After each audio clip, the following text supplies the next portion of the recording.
Shanam khalam hanwa nesham lam lo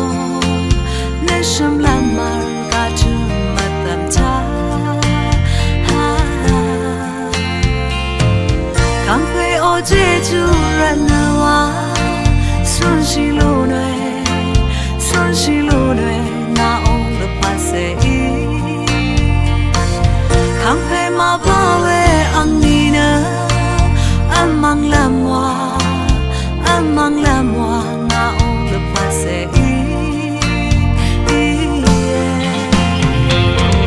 de buna na shamrana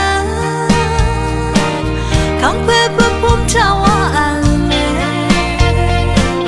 kang pe ana o mong dansa marano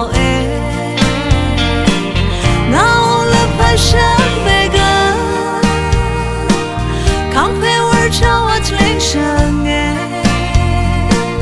kang pe amu lang cham ge trong chu e shala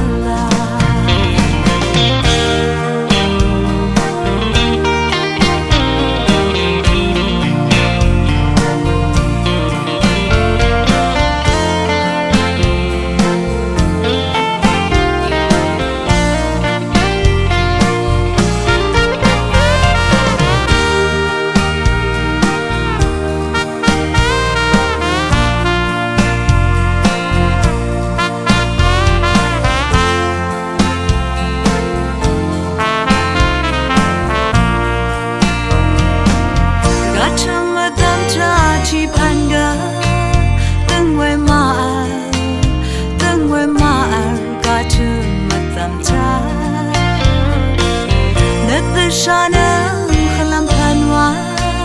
nesham lam lo nesham lam mar ka tu matam ta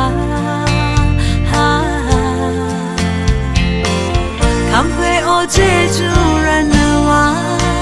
sun shi lo nwe na le pase kam phe ma ba we ang ni na amang la moi na on le passé